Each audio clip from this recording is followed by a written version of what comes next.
Today, I'm tackling something a little different. My friend asked me to build him a dining table, something simple, yet full of character.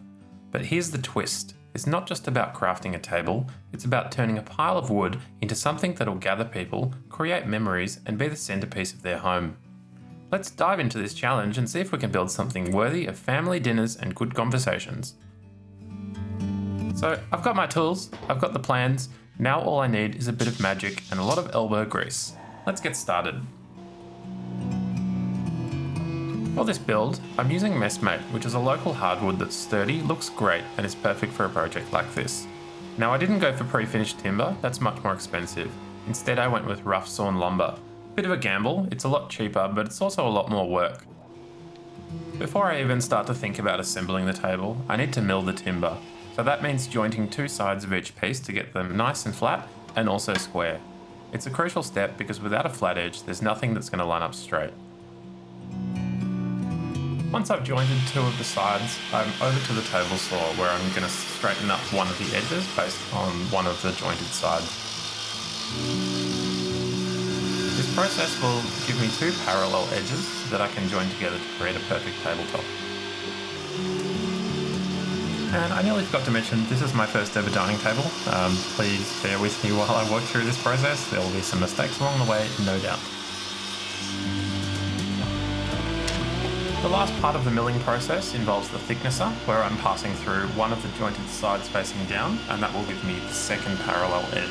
This creates a nice flat and even piece, and I run all the boards through multiple times with short passes. This will basically cut through all of the rough-sawn timber, giving me a nice clean finish.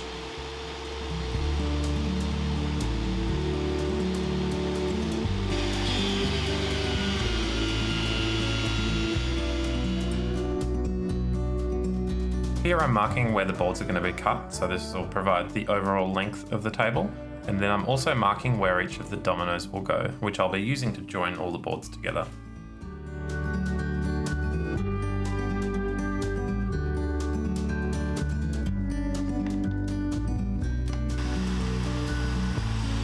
Having a domino feels a little bit like cheating when you're putting something like this together.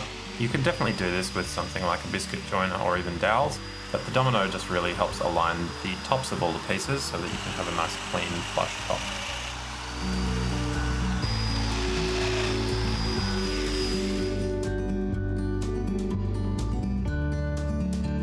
One of the upsides of Messmate is that it has all these beautiful sap lines, knots, and other holes in it, which are great features. However, one of the downsides related to this is that you have to then fill all these holes for something like a tabletop. I decided in this project to try out a product called Techniglue. This is a 2-to-1 ratio of resin to hardener. It's a nice product, it's very easy to work with, and I've just added some black pigment to that. I added quite a lot to some of these holes. I didn't film the entire process, but it took quite a while to fill all the gaps. Once that had cured, I then used a hand plane just to flatten some of those down. I eventually went over the entire tabletop and sanded that all back. I just did the sides now because these pieces were a lot easier to plane while they weren't joined together in a tabletop.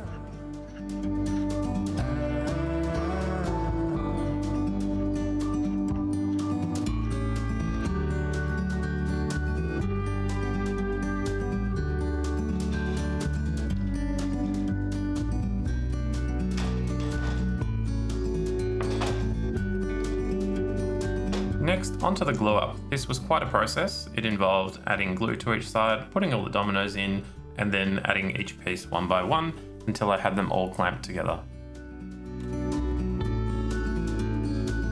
I used Titebond 2 for this, but any wood glue would be fine.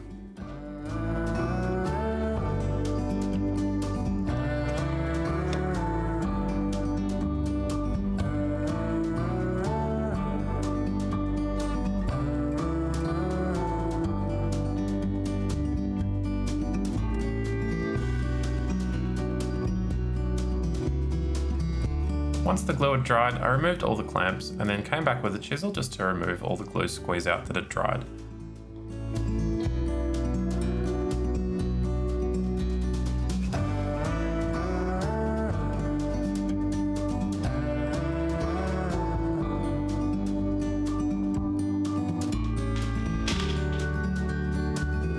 Now at this point I use the track saw just to square off all the edges and get the table to its final length.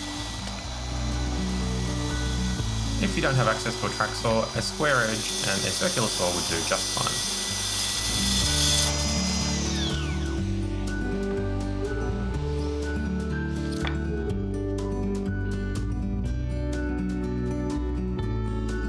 To help add rigidity to the tabletop and to ensure that there was no movement over time or warping, I've decided to add 3 C channels, so I had one on each end and then one right in the middle. To insert these, I followed a pretty straightforward process where I routed 2 parallel channels for the sides of the C channel to sit in, and eventually came back and then flattened the center of that down so that the C channels sat flush with the bottom of the table.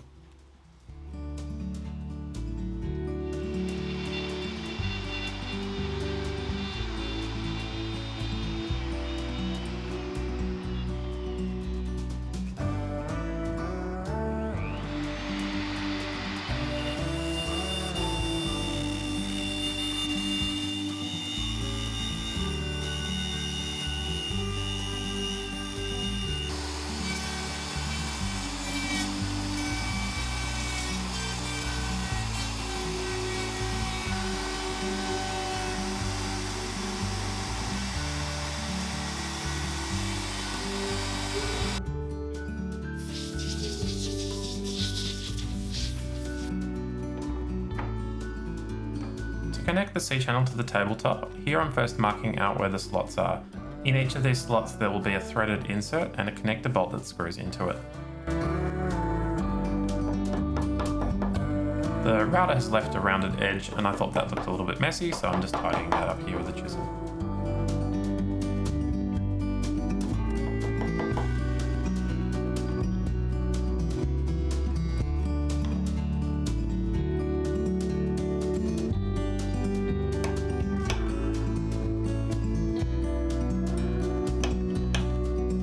I'm using a drill guide here to make sure that the holes for the inserted threads are square.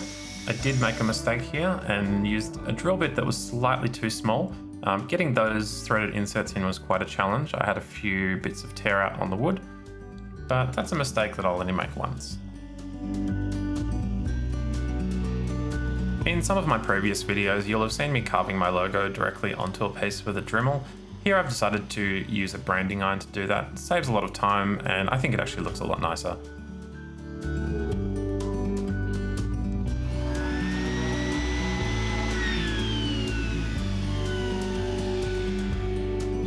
I added a very small chamfer just around each edge of the tabletop just so it wasn't too sharp to touch. Now this tabletop was huge and while I was moving it I managed to drop it at one point. I ended up with a giant crack that ran all the way down the middle of the table. I thought maybe I had to give up and start again. Decided to instead add these butterfly inlays. These will help prevent the wood from splitting further, and also there were quite a few places where I kind of saw small cracks earlier on in the boards. This will help prevent those from spreading further as well.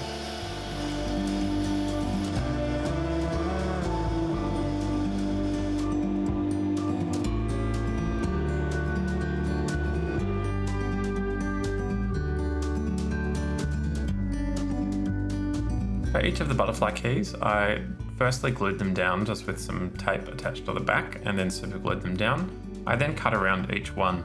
Because they're all slightly different, you have to do it one by one. Once you've done that, just remove the cut out bits of tape and then you can use a router to basically cut out that hole. This process took a little while but was quite challenging. I'd never done this before and the results actually turned out quite nice.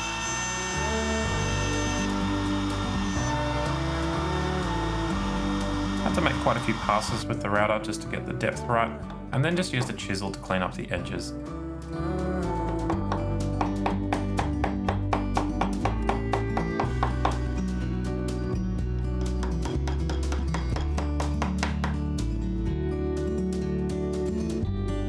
I chamfered the edges just a little bit with a chisel. That makes putting them in a little bit easier. And then I just added a lot of wood glue in there and then just hammered those in so that they are sitting proud. Eventually I'll come back with a plane and sand those flush as well.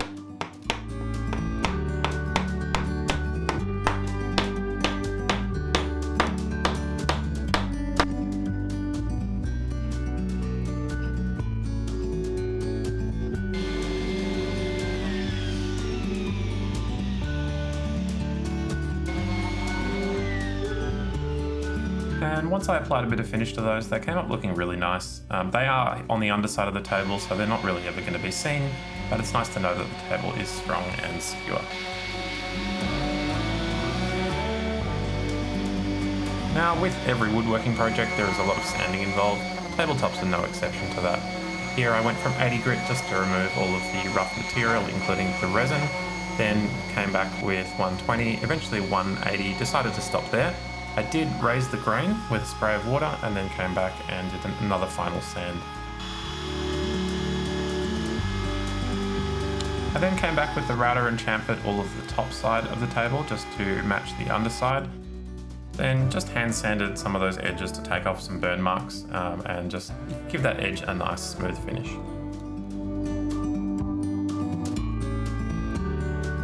The whole tabletop got a couple of coats of hard wax oil. I did end up adding sort of a third half coat at the end just to basically make sure that it was nice and sealed, but I think 2 coats would have been ample for this one. Now with the top completed, it was on to the base and the legs. Here I'm just selecting the boards that I'll be using for that, and I'm going to then cut them down just using the track saw. My friend had borrowed my circular saw. I probably wouldn't normally use the track saw in this way, but it actually worked out very nicely.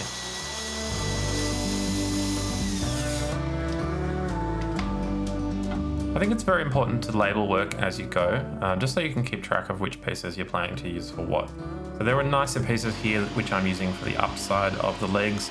Obviously the nicer pieces you want to have more visible, so I basically made sure that all the different pieces were tagged as I went through.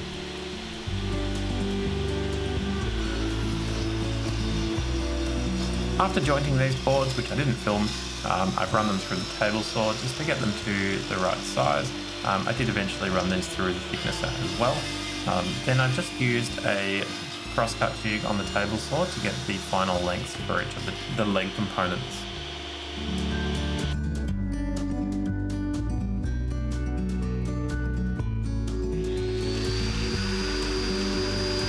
And again with the domino, if you have it, you may as well use it. So here I'm using that to join the different right angles that I'm going to have on the leg base.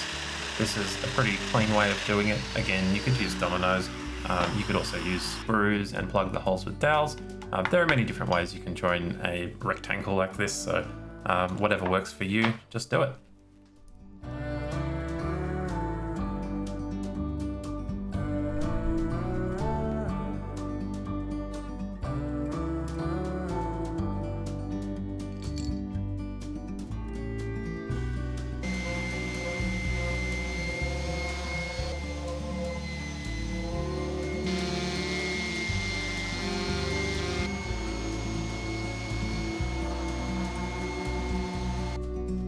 In the original design of this table, I was just going to attach these legs directly to the tabletop.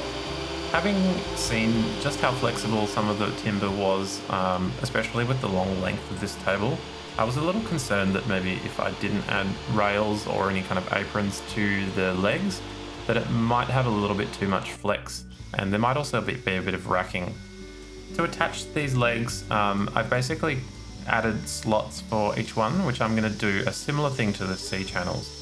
So these will have long slots where I will basically have an inserted thread on the tabletop and then have bolts basically holding these in. Each leg is going to have 6 of these slots, so there'll be 3 on each side and they'll be offset. This I felt was going to be very sturdy and hold the legs very strongly onto the tabletop.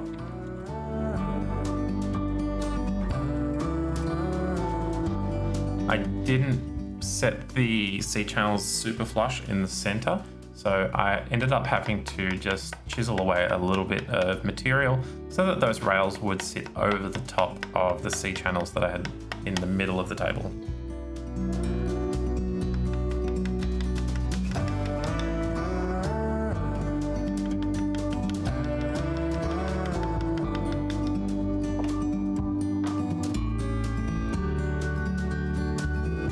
Just to make the table even more bomb-proof, I've decided to add some cross rails, so I'm going to be adding 3 along the length of the long rail that attaches the legs together, and should add quite a lot of strength to the overall tabletop.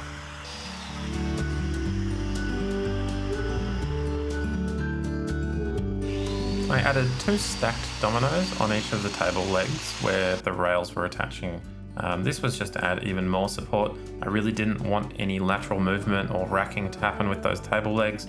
There's quite a lot of weight on top, and obviously people are going to dance on this table eventually, so I just wanted to make sure that that wasn't going to come apart.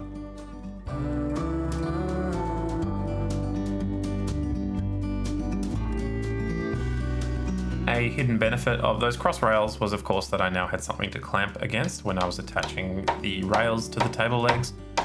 This was obviously intentional, and I won't hear anything else.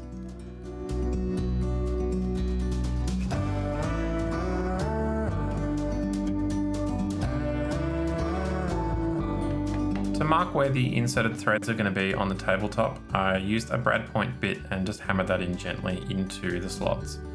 This basically gave me a center point for each one. Now for the M8 inserted threads that I needed to use for this, I needed a 13.5mm drill bit, which was just over the capacity of my drill guide. So I just used the drill press to create a really basic drilling guide here, and then marked on the drill bit how deep I needed to cut based on how deep those inserted threads were. I was then able to line up the brad point bit with that hole that I'd marked earlier and use the drill guide to create a nice right angle hole in the tabletop. I came back with a countersink bit and just cleaned up that edge so that the inserted threads would sit nice and flush with the tabletop.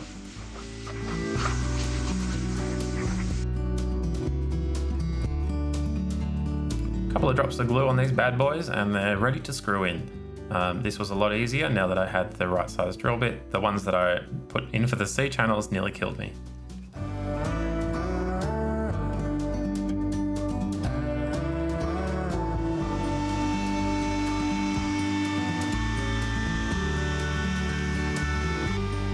One last little bit of chamfering just on the legs. I wanted these to match the tabletop, so I just went around with the router and just basically made a nice edge on each of the profiles.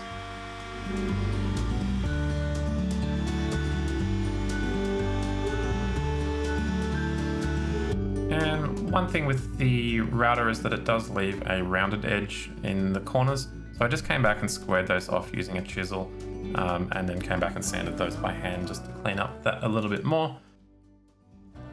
Now the base was nearly done, just needed a couple of coats of finish, here again using the hard wax oil.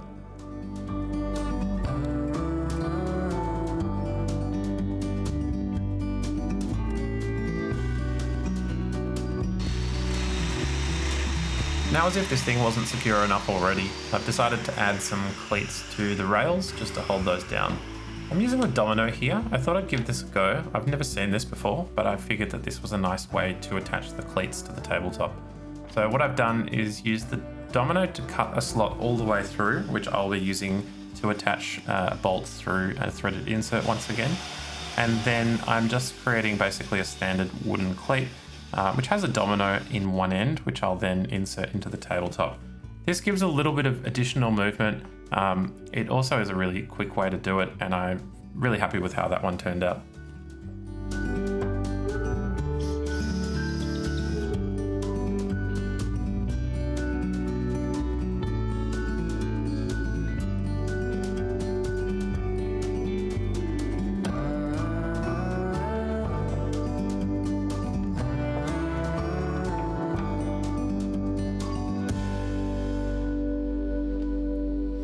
And one final check, this thing is not moving anywhere. It is solid as a rock, and I couldn't be happier.